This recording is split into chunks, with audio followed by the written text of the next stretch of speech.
कथा। जब इंद्र ने भगवान नर और नारायण का तपस्या भंग करना चाहा। जय श्री राम। मैं नीतू पांडे यूट्यूब चैनल पर आप सबका स्वागत करती हूँ। इस कथा का वर्णन भागवत में मिलता है। पुरुष प्रधान है तो स्त्री प्रकृति है। जब स्त्री और पुरुष एक रूप हो जाते हैं तो एक नई शक्ति ऊर्जा का जन्म होता है। पुरुष का बीज तो स्त्री का गर्भ भूमि बन जाता है जो एक नए शिशु का निर्माण करती है। स्त्री जन्मदात्री है, इसलिए उसमें ममता एवं करुणा निहित है। माता के बिना जग अंधकारमय है। उस आदि शक्ति स्वरूपा माता को हम कोटि कोटि नमन करते हैं। माता के प्रेम और स्नेह के बिना किसी भी शिशु का बड़ा होना वैसे ही है जैसे कि किसी पौधे को पोषण न मिलना। माँ के पास इतना अपार प्रेम होता है कि वह एक शिशु को अपने प्रेम से सींच कर उसे उज्जवल बना देती है। लेकिन जब यही प्रेम और स्नेह उसे नहीं मिलता है तो वह जड़ बुद्धि हो जाता है और गलत कार्यों में चला जाता है। माँ के स्नेह का मूल्य तो कोई नहीं चुका सकता है, क्योंकि माता निस्वार्थ भाव से बच्चों से प्रेम करती है और उस प्रेम के लिए वह कुछ भी कर सकती है, भगवान तक से लड़ जाती है। इसलिए जगत जननी जगदम्बा को हम कोटि कोटि नमन करते हैं। कहते हैं सृष्टि के संतुलन का कार्य भगवान श्री हरि स्वयं संभालते हैं। वही दोनों रूपों में विद्वान हैं। शिव भी वही हैं और विष्णु भी वही हैं। शिव के रूप में अहंकार का नाश करते हैं तो विष्णु के रूप में पिता की तरह दया भाव करुणा रखकर हमारा ख्याल रखते हैं। तो भगवान विष्णु की जय। तो आज की कथा आरंभ करते हैं। राजा निमि ने पूछा, हे योगीश्वरों, भगवान स्वतंत्रता से अपने भक्तों की भक्ति के वश में होकर अनेकों प्रकार के अवतार ग्रहण करते हैं और अनेकों लीलाएं करते हैं। आप लोग कृपा करके भगवान की उन लीलाओं को वर्णन तो कीजिए जो वे अब तक कर चुके हैं या कर रहे हैं या करेंगे। अब सातवें योगीश्वर द्रुमिल जी ने कहा, हे राजन, भगवान अनंत हैं, उनके गुण भी अनंत हैं।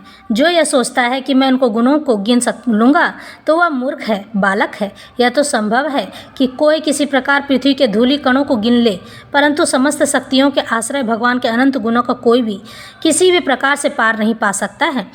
भला पर ब्रह्म परमेश्वर के गुण कोई गिन सकता है क्या? कोई भी नहीं गिन सकता है।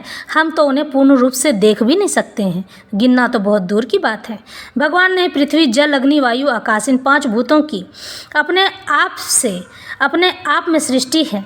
जब वे इनके द्वारा विराट शरीर ब्रह्मांड का निर्माण करके उसमें लीला से अपने अंश अंतर्यामी रूप से प्रवेश करते हैं, भोक्ता रूप से नहीं, क्योंकि भोक्ता तो अपने पुण्यों के फलस्वरूप जीव ही होता है, यानी कि जो संसार सुख का उपभोग करता है उसे भोक्ता कहते हैं। तब उन आदिदेव नारायण को पुरुष नाम से कहते हैं। यही उनका पहला अवतार है।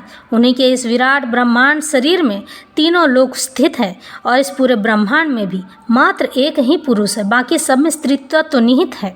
भगवान विष्णु ही एक परम पुरुष हैं। उन्हीं की इंद्रियों से समस्त देहधारियों की ज्ञानेंद्रियां और कर्मेंद्रियां बनी हैं। उनके स्वरूप से ही स्वतः सिद्ध ज्ञान का संचार होता है।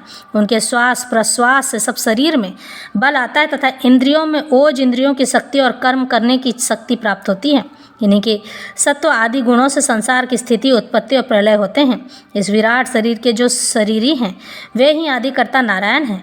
पहल जगत की उत्पत्ति के लिए उनके रजोगुण के अंश से ब्रह्मा हुए, फिर वे आदि पुरुष इस संसार की स्थिति के लिए अपने सत्वांश से धर्म तथा ब्राह्मणों के रक्षक यज्ञपति विष्णु बन गए, फिर वे ही तमोगुण के अंश से जगत के संहार के लिए रुद्र बने। इस प्रकार निरंतर उन्हीं के परिवर्तनशील प्रजा की उत्पत्ति, स्थिति और संहार होते रहते हैं। दक्ष प्रजापति की एक कन्या का नाम था मूर्ति। वह धर्म की पत्नी थी। उसके गर्भ से भगवान ने ऋषि श्रेष्ठ शांतात्मा नर और नारायण के रूप में अवतार लिया। उन्होंने आत्म तत्व का साक्षात्कार कराने वाले उस धारण रूप कर्म का उपदेश किया, जो वास्तव में कर्म बंधन से छुड़ाने वाला और निष्कर्म स्थिति को प्राप्त कराने वाला है। उन्होंने स्वयं भी वैसे ही कर्म का अनुष्ठान किया। बड़े बड़े ऋषि मुनि उनके चरण कमलों की सेवा किया करते हैं। वे आज भी बद्री का आश्रम में उसी कर्म का आचरण करते हुए विराजमान हैं। ये अपनी घोर तपस्या के द्वारा मेरा धाम छीनना चाहते हैं। इंद्र ने ऐसी आशंका करके स्त्री वसंत आदि दल बल के साथ कामदेव को उनकी तपस्या में विघ्न डालने के लिए भेज दिया। कामदेव को भगवान की महिमा का ज्ञान न था, इसलिए वह अप्सरागण बसंत तथा मंद सुगंध वायु के साथ बद्रिका आश्रम में जाकर स्त्रियों के कटाक्ष बाणों से उन्हें घायल करने की चेष्टा करने लगा। आदिदेव नर नारायण ने यह जानकर कि यह इंद्र का कुचक्र है, भय से कांपते हुए काम आदि से ढांसकर कहा। उस समय उनके मन में किसी प्रकार का अभिमान या आश्चर्य नहीं था। कामदेव, मलय, मरुत और देवांगनाओं, तुम लोग डरो मत, हमारे आतिथ्य को स्वीकार करो, अभी यहीं ठहरो, हमारा आश्रम सूना मत करो। हे राजन, जब नर नारायण ऋषि ने उन्हें अभय दान देते हुए इस प्रकार कहा, तब कामदेव आदि के सिर लज्जा से झुक गए। उन्होंने दयालु भगवान नर नारायण से कहा, हे प्रभु, आपके लिए यह कोई आश्चर्य की बात नहीं है, क्योंकि आप माया से परे और निर्विकार रूप हैं। बड़े बड़े आत्माराम और धीर पुरुष निरंतर आपके चरण कमलों में प्रणाम करते रहते हैं। आपके भक्त आपकी भक्ति के प्रभाव से देवताओं का राजधानी अमरावती का उल्लंघन करके आपके परम पद को प्राप्त होते हैं। इसलिए जब वे भजन करने लगते हैं, तब देवता लोग तरह तरह से उनकी साधना में विघ्न बाधा डालते हैं, किंतु जो लोग केवल कर्मकांड में लगे रहकर यज्ञ के द्वारा देवताओं को बलि के रूप में उनका भाग देते हैं, उन लोगों के मार्ग में वे किसी प्रकार का विघ्न नहीं डालते। परंतु प्रभु, आपके भक्तजन उनके द्वारा उपस्थित की हुई विघ्न बाधाओं से गिरते नहीं, बल्कि आपके कर कमलों की छत्र छाया में रहते हुए वे बाधाओं को सिर पर पैर रखकर आगे बढ़कर जाते हैं, अपने लक्ष्य से च्युत नहीं होते हैं, यानी कि उठते नहीं हैं। बहुत से लोग ऐसे होते हैं जो भूख, प्यास, गर्मी, सर्दियों, आंधी पानी के कष्टों को तथा रसनेन्द्रिय और ज्ञान जननेन्द्रिय वेगों की को जो अपार समुद्रों के समान है सह लेते हैं, पार कर जाते हैं, परंतु फिर भी वे उस क्रोध के वश में हो जाते हैं जो गाय के खुर से बने गड्ढे के समान है और जिससे कोई लाभ नहीं है, आत्मनाशक है। और प्रभु, वे इस प्रकार अपनी कठिन समस्त तपस्या को खो बैठते हैं। जब कामदेव, वसंत आदि देवताओं ने इस प्रकार स्तुति की, तब सर्वशक्तिमान भगवान ने अपने योग बल से उनके सामने बहुत से ऐसी रमणियाँ प्रकट करके दिखलाई जो अद्भुत रूप लावण्य से संपन्न और विचित्र वस्त्रालंकारों से सुसज्जित थीं तथा भगवान की सेवा कर रही थीं। जब देवराज इंद्र के अनुचरों ने उन लक्ष्मी जी के समान रूपवती स्त्रियों को देखा, तब उनके महान सौंदर्य के सामने उनका चेहरा फीका पड़ गया। वे श्रीहीन होकर उनके शरीर से निकलने वाली दिव्य सुगंध से मोहित हो गए। अब उनका सिर झुक गया। देव देवेश भगवान नारायण हंसते हुए से उनसे बोले, तुम लोग इनमें से किसी एक स्त्री को ले जाओ, तुम्हारे अनुरूप हो, ग्रहण कर लो, वह तुम्हारे स्वर्गलोक की शोभा बढ़ाने वाली मानी जाएगी। हे देवराज इंद्र के अनुचरों ने जो आज्ञा कहकर भगवान के आदेश को स्वीकार किया तथा उन्हें नमस्कार किया। फिर उनके द्वारा बनाई हुई स्त्रियों में से श्रेष्ठ अप्सरा और वसी को आगे करके वे स्वर्गलोक को चले गए। वहाँ पहुँचकर उन्होंने इंद्र को नमस्कार किया तथा भरी सभा में देवताओं के सामने भगवान नर नारायण के बल और प्रभाव को वर्णन किया। इंद्र कहने लगे। उसे सुनकर देवराज इंद्र अत्यंत भयभीत और चकित हो गए।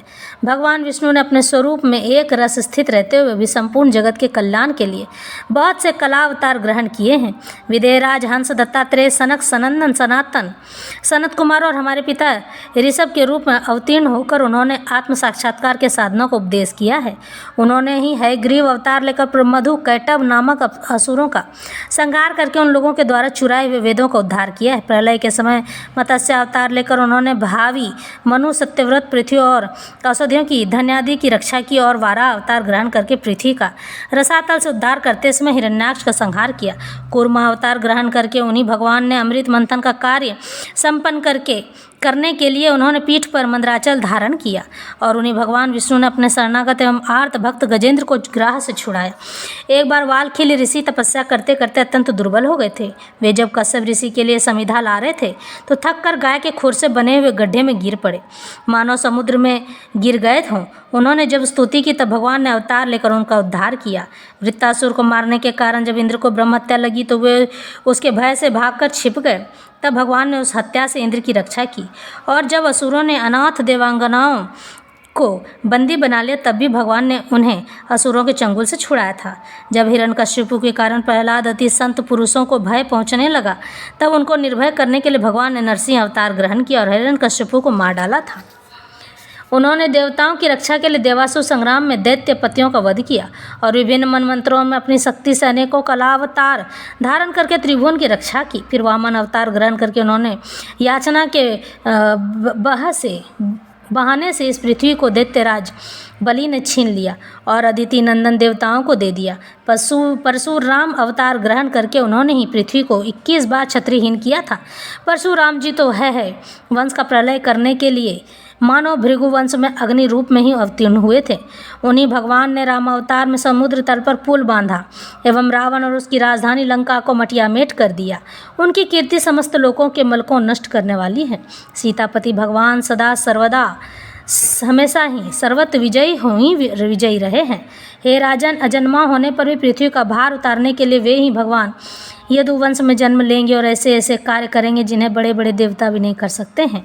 यदुवंश में जन्म लेके भगवान ने श्री कृष्ण अवतार धारण किया, राधा संग लीला की, गोपियों संग रास रचाया और धर्म की स्थापना के लिए महाभारत भगवद गीता का अनुकरण किया।